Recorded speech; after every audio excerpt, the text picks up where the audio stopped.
Muito bem, esse é o texto, né? O texto evangélico, o texto do Novo Testamento, que já dá ensejo a uma série de reflexões, e o texto aí do o Espírito Amigo, né? Como Norma falou na semana passada, e agora ela fez questão de mencionar, de repetir, o Espírito Amigo é a própria Joana de Ângeles, segundo informação de Divaldo Franco. Foi assim que, inclusive, ela se apresentou a Divaldo no início da trajetória mediúnica dele. Quem leu O Semeador de Estrelas, de Sueli Calda Schubert, O Peregrino do Senhor, de Altífra Ferreira Noronha, uma outra obra que eu não me lembro agora o nome, de Miguel de Jesus Sardano, e a biografia mais recente de Ana Lande, de Divaldo Franco, todos esses livros mencionados falam sobre esse caso de um espírito amigo que apareceu a ele e que depois, segundo a própria entidade, acreditava ela que ele não tinha maturidade ainda para ter conhecimento e ciência da própria identidade daquele espírito, que não era apenas um vulto do cristianismo primitivo, mas também, na sua última encarnação, um dos vultos da independência do Brasil,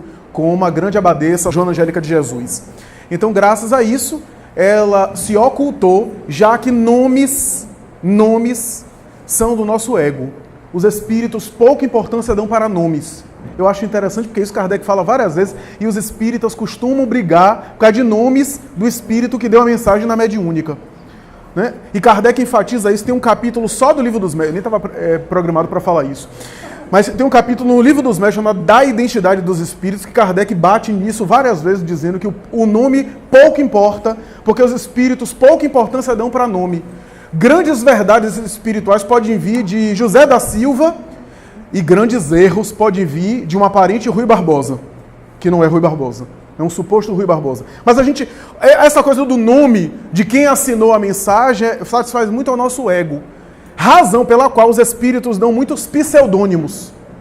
Joana de Ângeles, por exemplo, e o próprio Emmanuel, que faz alusão à expressão hebraica, paz do Senhor é convosco, já que Emmanuel significa paz do Senhor é convosco, como Jesus foi chamado nas profecias do Antigo Testamento, e ele se apropriou desse nome Emmanuel, né, paz do Senhor é convosco, fazendo um trocadilho, uma junção também com a assinatura que ele escrevia na época quando foi padre Manuel da Nóbrega, que ele escrevia no antigo português Hermano Manuel, ou Manuel, Manuel. Portanto, graças a isso, ele utilizou esse duplo sentido para assinar Emmanuel, que também é um pseudônimo, né, que não é uma identidade conhecida, uma personagem específica da Terra. Então, é interessante isso porque um espírito amigo foi como ela se apresentou, de alguma forma fazendo a homenagem à participação que ela teve na codificação de Allan Kardec, quando escreveu 2 textos. Um deles esse, e o outro famoso a respeito da paciência, que nós já lemos no capítulo 9, Bem-aventurados os brandos e pacíficos, desta mesma obra que nós já estudamos aqui. Já fiz a menção de que esse texto aqui não tem comentário kardeciano. É o próprio Espírito que comenta. Portanto, antecipando aí a tradição emanuelina, né, de um versículo e discorrer sobre aquele versículo, como ela fez aí, um espírito amigo fez. É interessante porque antes de Divaldo receber a benfeitora Joana de Ângeles, assinando como Joana de Ângeles, né, os benfeitores espirituais acompanham os seus tutelados e vão, à medida que os seus tutelados, isso faz parte do tema, à medida que os seus tutelados vão ganhando maturidade, vão fornecendo mais condições, raio de ação e trabalho aos seus pupilos espirituais, seja no mundo físico, seja nessa interlocução entre o mundo material e o mundo espiritual. Sempre existe isso, né? À medida que o ser humano vai ganhando autonomia e demonstrando responsabilidade e maturidade, dar-se-á aquele que tem e retirar-se-lhe-á daquele que nem tem e que acreditava que tem. Então, interessante porque ela se apresentou e Divaldo conta isso de maneira muito jocosa, que foi a Chico e disse, né, se queixando a Chico, que queria saber qual era o guia dele, porque o guia dele se chamava o Espírito Amigo. E Chico disse, eu vi também o Espírito do seu lado, mas não consegui identificar, porque era uma luz e eu só vi a luz, quer dizer, do mundo espiritual. Não se fez identificar, mesmo por intermédio de outro médium. Porque a evidência mediúnica, como toda percepção mediúnica, só ocorre por permissão do além. A capacidade do médium, mas o espírito se permite ser visto. Razão pela qual há 2 videntes aqui que percebem coisas diferentes e não estão necessariamente mentindo. Além da capacidade de penetração de cada qual, os espíritos permitem serem vistos Porque se nós estivéssemos vendo, mesmo os videntes, constantemente tudo, a gente enlouqueceria. Por isso que a gente vê trechos, vê presenças que se fazem apresentar ao médium por conta de uma série de circunstâncias, combinação de fluido, toda aquela teoria das manifestações espirituais estudada em O Livro dos Médiuns. Então, e aí Chico disse isso, o Divaldo percebeu que não era para se apresentar, né? E permaneceu, teve um diálogo com ela, disse a ela que queria um nome, que ele queria ter um guia, que tinha gente aqui na Bahia que já tinha 2 guias, ele nem um guia tinha, né? Porque tem gente que tem 2, 3 guias, né? Porque o povo começa, né? Tá lá na teoria kardeciana, há um guia espiritual responsável por você nessa encarnação, mas há espíritos familiares, tem gente que tem 3, então deve realmente precisar de muita proteção, coitado. Mas, e aí ele se queixou e ela disse, mas você tem um nome, o seu guia é Jesus. Ele disse, mas o guia é Jesus é o guia de todos nós, eu quero um para mim. Né? Então, ela mais tarde se apresentaria. Detalhe, uma curiosidade que muita gente não sabe. Joana escreveu por Chico Xavier. Há uma mensagem, antes da psicografia de Divaldo, há uma mensagem do livro Falando a Terra, um dos livros mais fantásticos e pouco conhecidos de Chico Xavier, Falando a Terra, de várias personagens importantes da cultura brasileira e de Portugal, personalidades políticas, como Deodoro da Fonseca, como Rui Barbosa, né? Pessoas proeminentes de vários setores do comportamento, da cultura brasileira e internacional. Entre eles, há uma mensagem de Joana Angélica de Jesus. O estilo, bem o mesmo estilo que psicografou por Chico, antes mesmo de se tornar famosa pela psicografia de Divaldo. Mas é interessante notar aqui que o texto bíblico, vamos falar primeiro do texto bíblico para depois fazer a colocação sobre o texto de Um Espírito Amigo. Contextualizando na mensagem, esse texto de Mateus, um pouquinho antes do texto de Mateus, que está aí, que Kardec selecionou, sabe o que existe? A parábola do semeador. Olha que coisa interessante. Jesus conta a parábola do semeador, que é até o versículo, não me lembro agora, eu não estou aqui com o texto do Evangelho, capítulo 13, versículo 10 a 14, não é isso? A parábola do semeador vai até o versículo 9. Né? Vai até o versículo 9 desse capítulo 13. Aí depois, imediatamente, Jesus fala o que falou aí no Evangelho, tem esse trecho do Evangelho. Logo depois. Não é à toa, a parábola do semeador fala de níveis de consciência, a gente já examinou aqui, de diferentes maturidades espirituais. Não é à toa que o Espírito Amigo fala muito de semente, de jardim, de cultivar o solo. Está fazendo alusão à parábola do semeador. O Espírito Amigo está perfeitamente antenado. Né? E, na verdade, o texto de Marcos fala uma coisa que o texto de Mateus não fala. O texto de Marcos fala que Jesus conversava com os apóstolos a sós. E isso é um dado importante, ou seja, era um diálogo íntimo. Sendo um diálogo íntimo, era do mestre com aqueles que seriam seus multiplicadores. Aqueles que seriam os agentes multiplicadores da sua doutrina. Né? E no diálogo íntimo, o mestre pode se desnudar um pouco mais àqueles que podem compreendê-lo. Veja que o ensinamento está todo concatenado, né? O texto de Mateus faz uma citação de Isaías. É interessante como os fariseus ficavam assim, deslumbrados com Jesus, citando o Antigo Testamento, né? Isaías, Moisés, ele citava textos de cor. Só que o interessante é que o texto de Isaías que ele cita, na verdade o texto que Jesus cita, né, como bem profetizou Isaías, vereis, né, tereis visto, mas não vereis, terei ouvidos, mas não ouvireis, né? Tereis sentido, mas não sentireis, né? Eu não estou citando ao pé da letra o trecho, né? Mas é o capítulo 6 de Isaías, versículo 8 a 10.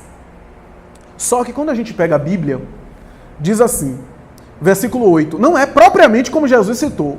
Aí é uma dúvida, ou Jesus citou um outro texto parecido, que depois na tradução foi modificando, ou Jesus citava a essência, tirando algumas coisas, né? E além da letra, ia no foco. Né? Porque realmente o texto que Jesus cita no Evangelho de Mateus é mais conciso. O texto ipsiliteris diz assim, Isaías falando de uma experiência mediúnica, né? E lembremos que na profecia do Antigo Testamento a experiência mediúnica era o próprio Senhor falando com o profeta. Era Deus falando com o profeta. Ele diz assim, depois disso, ouvi a voz do Senhor que dizia: a quem enviarei? E quem há de ir por nós? Então disse eu: eis-me aqui, Senhor, envia-me a mim. Então disse ele: vai e diz a esse povo: ouves de fato e não entendeis, e vedes em verdade, mas não percebeis.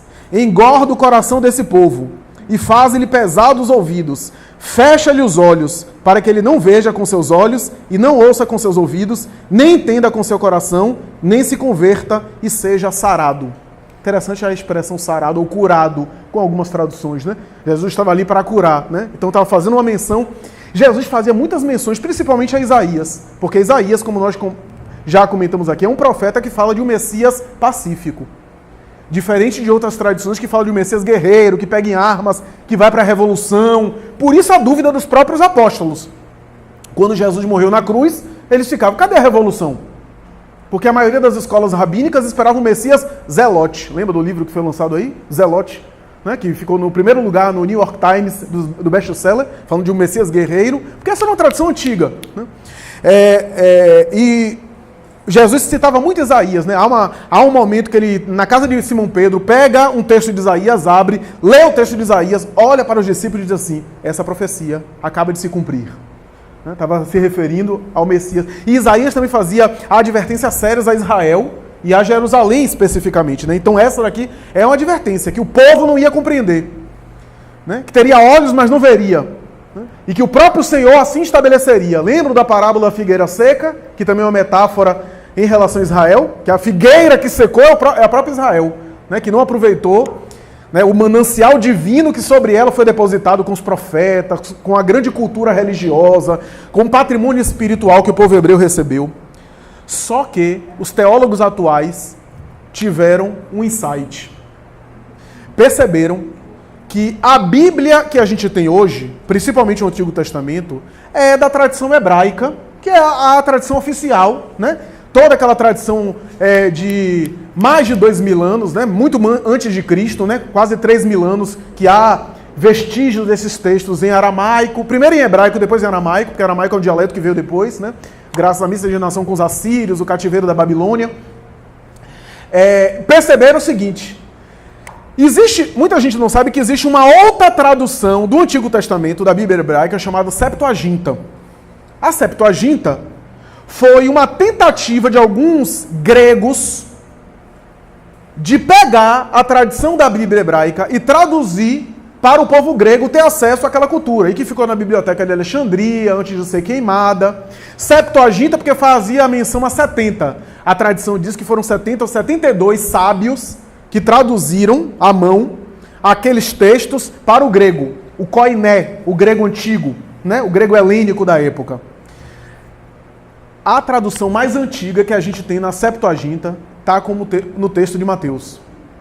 Está exatamente como está no texto de Mateus, a citação de Isaías. O que é que isso é importante? É que provavelmente, que naquela miscigenação, nos cativeiros, nos êxodos, o hebreu antigo também tinha acesso à Septuaginta. E que talvez foi utilizado em alguns momentos para a tradução das Bíblias depois, né? Ou pelo menos de algumas partes do Evangelho e da Bíblia, né? Então é interessante a gente perceber disso. Mas o que é que a gente precisa aqui perceber? Primeiro, que Jesus estava falando aos discípulos, o tema desse texto é o seguinte: por que você fala por parábolas a algumas pessoas e para outros você fala direto? Ou seja, qual a razão das parábolas? É um tema que daria uma semana inteira para a gente discutir aqui. Mas resumindo, Jesus diz de maneira clara e objetiva que a parábola tornava o ensinamento mais simples, porque a linguagem da parábola era mais simples, para ser acessível a todo mundo. E para ele, os apóstolos, ele poderia aprofundar. Interessante que isso remete à tradição dos egípcios, dos gregos, os iniciados e os não iniciados, os mais preparados e não. É claro que Jesus não estava querendo fazer uma seita e uma fragmentação, segmentação, não era isso, né? Mas era a atitude de sabedoria. E ao mesmo tempo a ideia de que, para a população em geral, a gente tem uma população heterogênea, com níveis de consciência diferentes. Em vez de ser uma exclusão daquela população, é dizer: olhe, meus ensinamentos, na sua profundidade maior, estarão velados nessas parábolas. Porque eu torno o ensinamento simples para o povo geral, acessível a todo mundo. Para vocês eu posso explicar de maneira direta e aprofundar, porque vocês mais tarde também vão disseminar esse ensinamento, mas também era um ato de misericórdia. Por quê? Porque ele jogava a parábola para a humanidade, com aquele ensinamento simples, deixando as camadas mais profundas para, de acordo com o processo evolutivo, as criaturas poderem penetrar mais profundamente nas parábolas. Olha que atitude de sabedoria.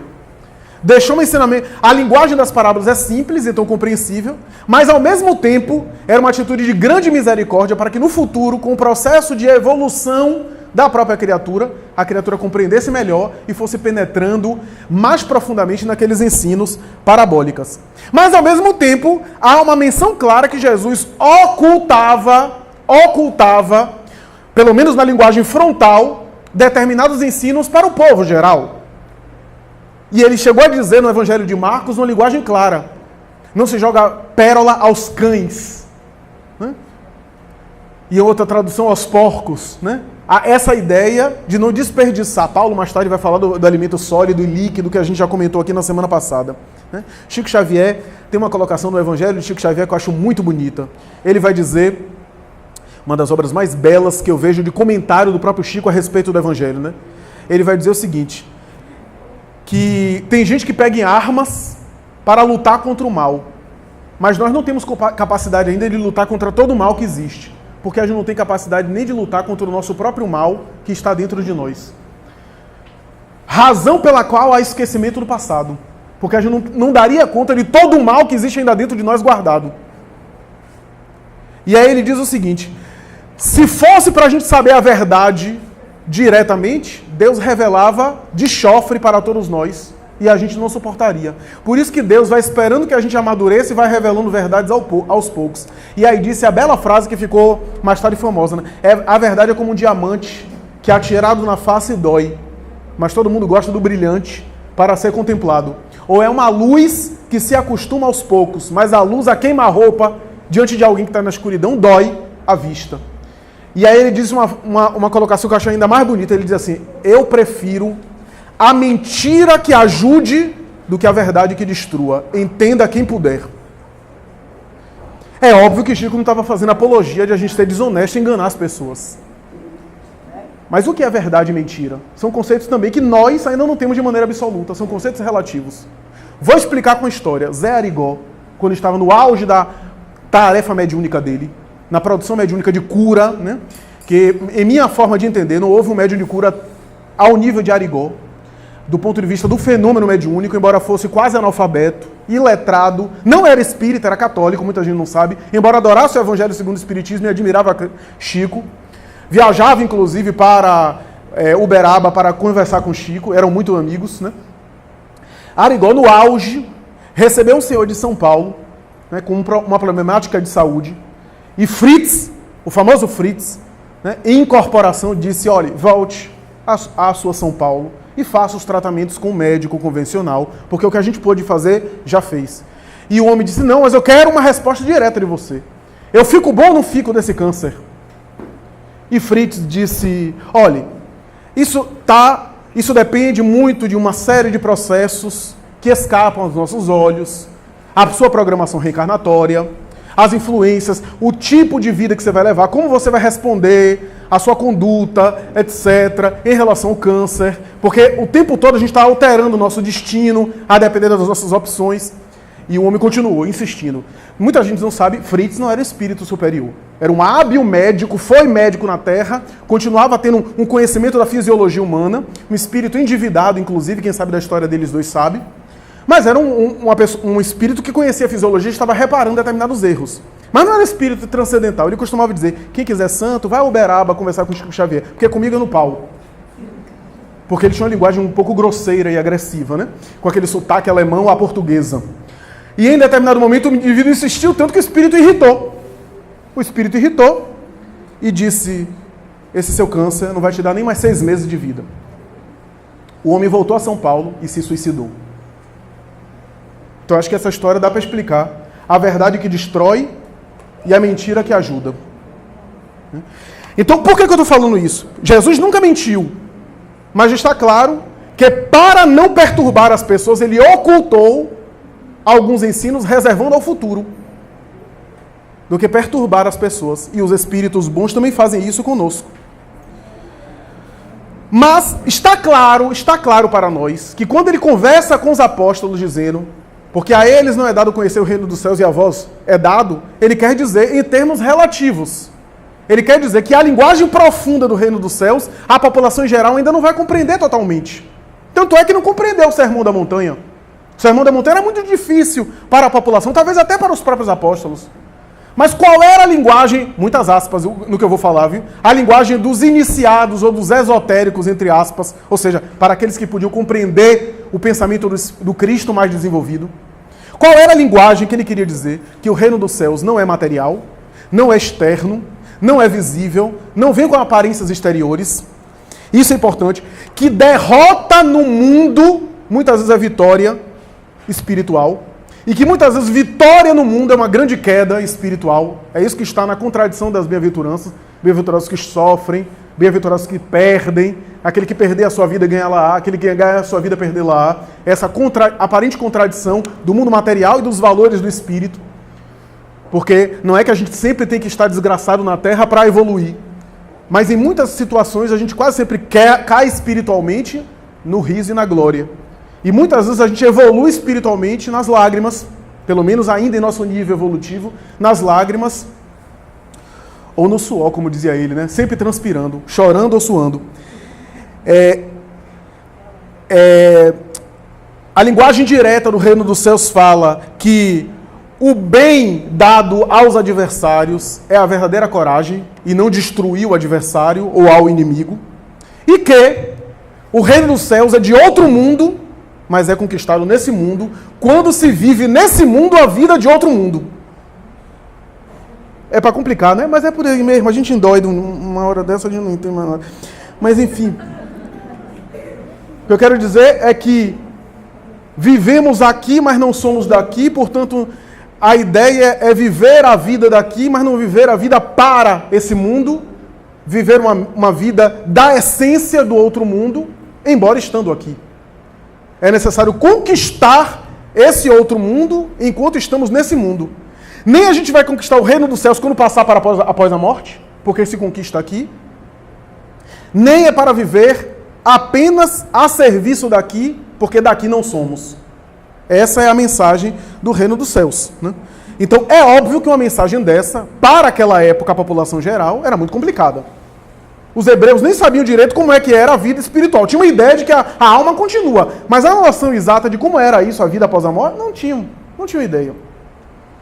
Então, é essa mais ou menos a ideia do ensino. E aí a gente passa para as conclusões, né?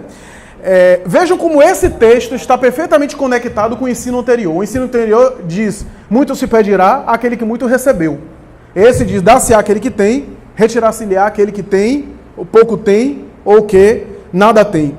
Ora, muito se pedirá àquele que muito recebeu, está falando de uma exigência de acordo com o nível de responsabilidade, como a gente trabalhou na semana passada, né? Aquele que será dado, dá-se àquele que tem, é justamente aquele que muito recebeu. E que muito será cobrado daquele que muito recebeu, e a esse será muito dado. E será retirado daquele que tem o patrimônio, mas não tem. Porque não usando, não tem. Lembra da parábola dos talentos? Que o indivíduo escondeu? Então ele não teve, ele não cultivou. Ele não desenvolveu para si, ele não lucrou. Então, é interessante a gente pensar nisso, na conexão que existe entre esse trecho de agora com o trecho que a gente leu semana passada.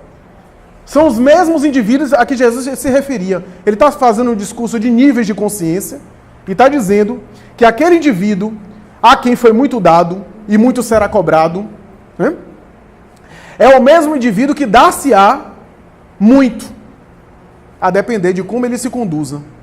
Ou será retirado nem aquilo que ele tem e acreditava que tem.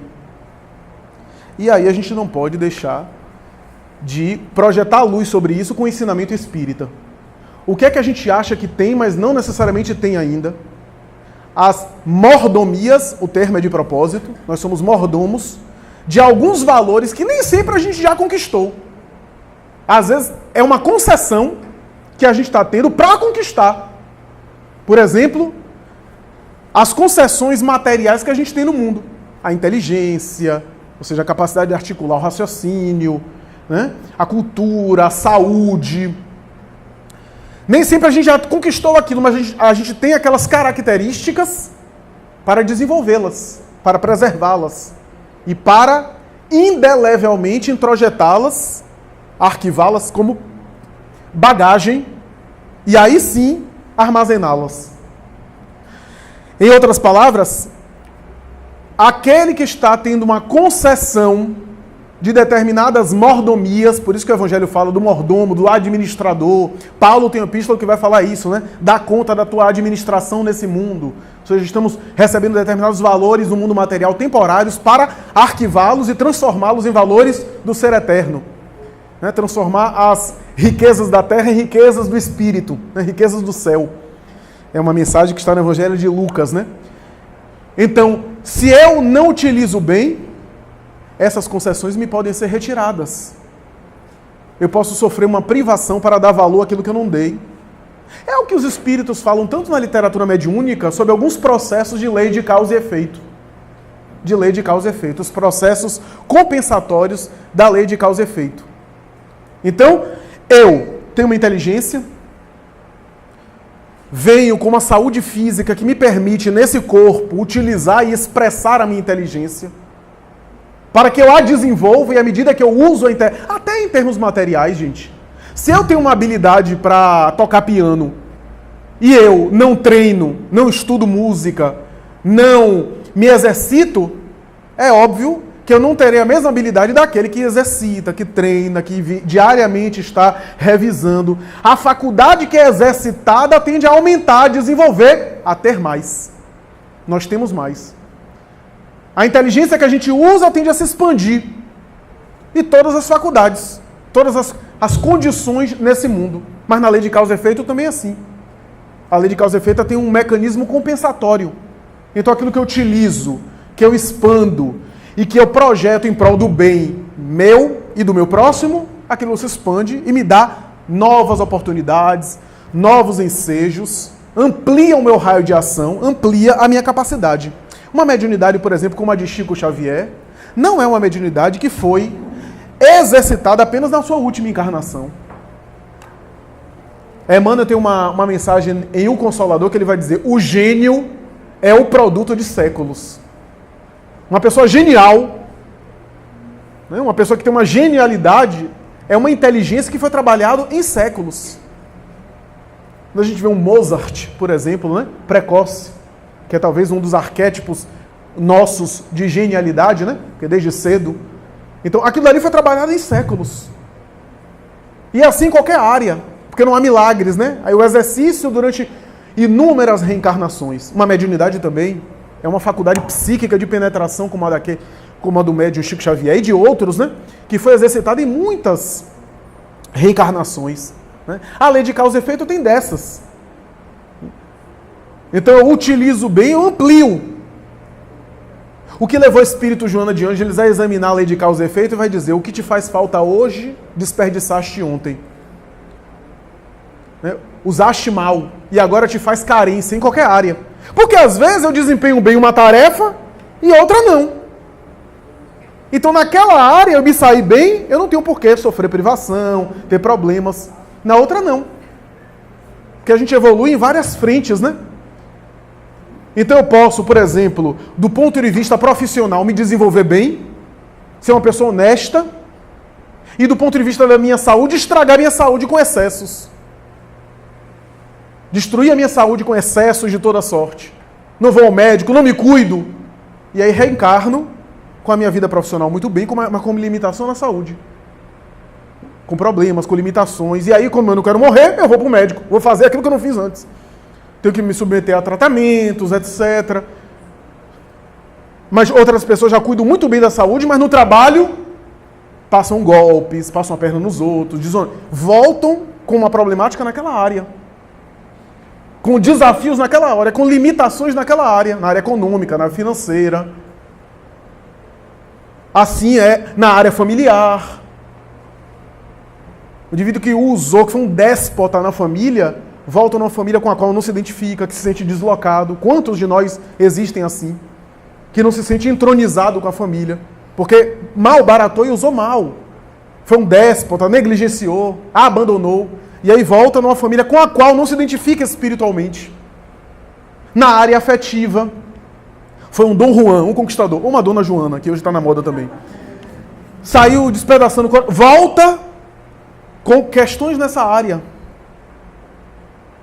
Então, consegue até parceria sexual, porque parceria sexual hoje é até por aplicativo, mas não necessariamente experiências profundas na área amorosa, na afetividade.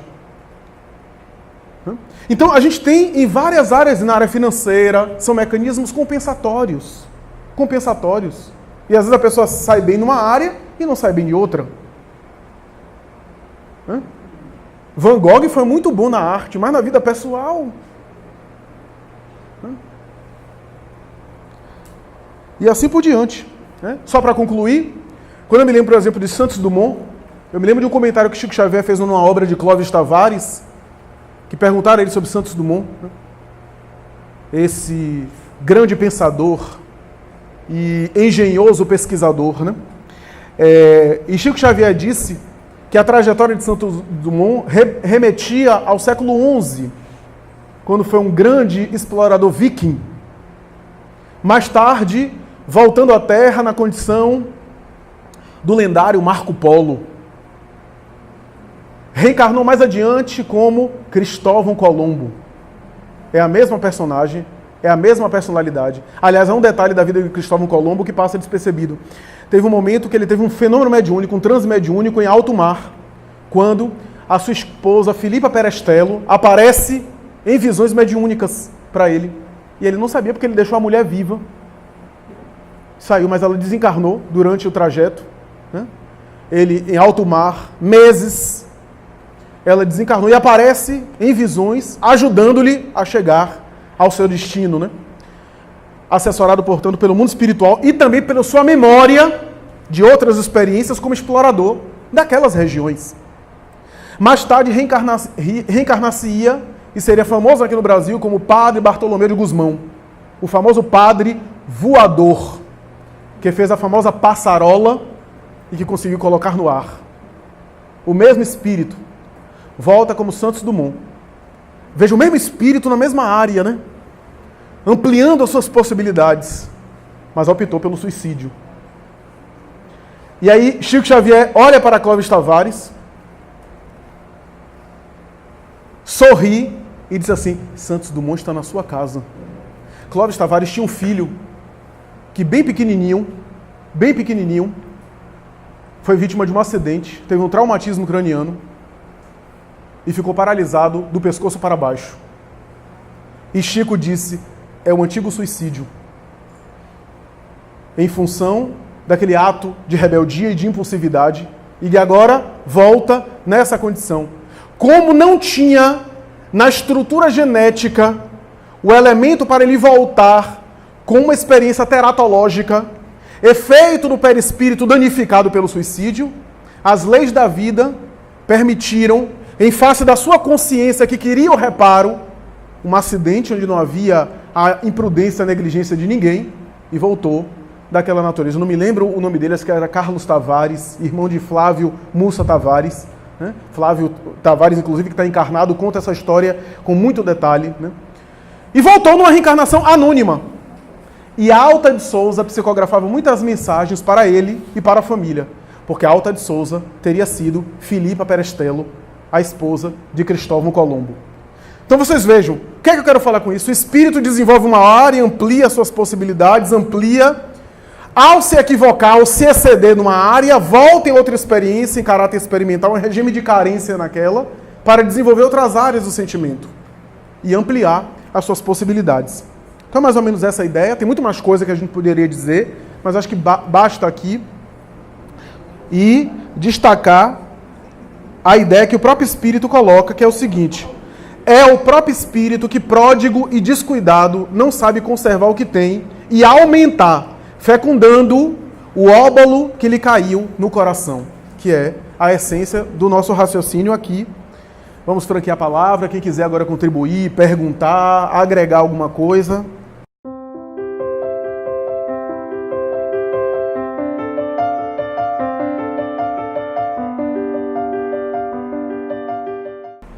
Isso, perfeito. Quando Kardec fala que não há retrocesso, o espírito não retrograda ou retroage, é porque as conquistas que o espírito acumulou, ele não perde mais, é o patrimônio dele. O que não significa dizer que o espírito não pode, com seu livre-arbítrio, se comprometer e às vezes voltar em algumas limitações. Naquela encarnação, em função das limitações físicas que ele tinha, ele não podia expressar o seu patrimônio. Por isso a linguagem simbólica do Evangelho dizendo que será tirado aquilo que ele tem, né? Ou seja, a capacidade de expressar a inteligência no corpo físico. Mas o ser espiritual em si mesmo, ele não perde aquilo que ele conquistou, mas ele não podia expressar no mundo físico, porque a máquina estava com limitações. Ela está perguntando como é que alguém que não tenha tanta cultura e que não tenha domínio sobre, por exemplo, manejar os escritos evangélicos, pode, por exemplo, entender algumas passagens do Evangelho sem, por exemplo, a ajuda de algum facilitador, de um terceiro, né, que possa ajudar. Fica difícil algumas passagens, porque como o Evangelho é feito de camadas, como a gente diz, tem passagens muito difíceis, fica difícil acessar esses ensinamentos mais profundos do texto bíblico.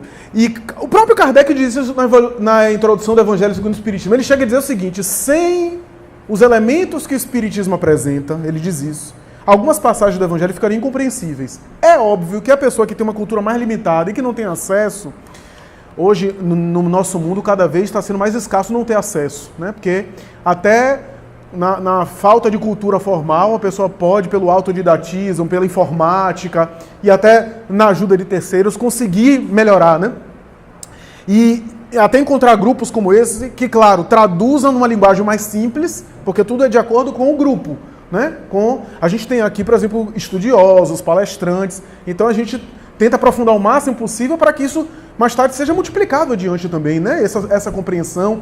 Temos trabalhadores da casa, né? Então não podemos subestimar a inteligência. Claro que se eu estivesse aqui em um outro grupo, é óbvio que a minha abordagem seria outra. Seria traduzindo uma linguagem mais simples, né? E até mais acessível. Mas é importante entender que, apesar disso, o coração do Evangelho porque a linguagem, a parábola é ao mesmo tempo difícil, as parábolas são ao mesmo tempo difíceis, mas ao mesmo tempo oferece parte da sua linguagem de maneira tão acessível que o ensinamento de amor ao próximo, do perdão, da caridade, fica para todo mundo, que é o essencial. Então Jesus, ele teve esse cuidado interessante, né? Agora o que eu queria ressaltar também é que quando eu falo que está conectado ao trecho anterior que a gente leu, eu digo isso porque tanto aquele que lhe será dado muito, como aquele que tem ou pouco tem, ou que não tem, que será retirado, ambos receberam. Ambos são aqueles que a muito foi dado. Porque quem não foi dado, quem não recebeu, está na ignorância. Não tem muita responsabilidade. Então, aquele que recebeu o patrimônio, por isso que faz alusão ao povo hebreu, que recebeu o patrimônio, se desdobra mais tarde como consequência em duas escolhas. A escolha daquele que recebe e opta, né, e age em consonância com aquilo, multiplicando os bens que recebeu, né, ganhando mais, recebendo mais, ou aquele que desvaloriza. E são esses que serão retirados e a esses que muito será cobrado. Ambos estão colocados em Jesus como sendo aquela categoria de seres que já despertaram para o discernimento espiritual, para as grandes verdades espirituais. Jesus não está falando aqui da ignorância. Esse diálogo do Evangelho de Mateus é inclusive em referência aos fariseus. Por isso que o outro trecho falava, Jesus olha para os fariseus e já diz: e nós temos pecado também? E nós somos cegos? Se fossem cegos, não teria pecado. Ou seja, o que é que isso quer dizer? Os espíritos que estão na ignorância errando, eles não passam por esse processo de expiação, porque eles têm uma responsabilidade menor, têm atenuantes. Os espíritos que vivem expiação são espíritos que sabiam o que estavam fazendo. Sabiam o que estavam fazendo. A gente citou um caso aqui. Hermínio de Miranda tem uma obra que ele vai dizer: quase sempre os indivíduos que voltam com limitações cognitivas intelectuais são criaturas muito inteligentes. Até porque, por serem muito inteligentes, utilizaram mal a inteligência e voltaram com a inteligência limitada. Eu estou falando aqui em termos gerais. É claro que há situações específicas, tá? Eu não estou aqui dando um caráter absoluto, né? Porque nada tem caráter absoluto no sentido da lei de causa e efeito. Mas, via de regra, genericamente, a gente vê esses processos, né? Que, na verdade, são, portanto, atitudes conscientes. Porque o erro por ignorância tem outro desdobramento. Nós recebemos bens, cada um com uma quantidade de bens. O mais importante não é receber 5 talentos, 3 ou 1, mas o que é que eu faço com os talentos, né? Porque você pode ter uma missão na Terra, uma tarefa na Terra, de grande vulto coletivo e sair mal. E uma dona de casa, que aparentemente tem uma missão mais modesta, e sair vitoriosa e chegar no mundo espiritual muito bem, melhor que você. Aliás, a gente vê isso há 2000 anos. Públio Lentulus era o senador de Roma. E a sua mulher, a dona de casa, a mãe dos seus filhos. E quem ficou bem no mundo espiritual? Né? Então a gente vê que o problema não é de importância de missão, mas o que é que eu faço com essa tarefa, né?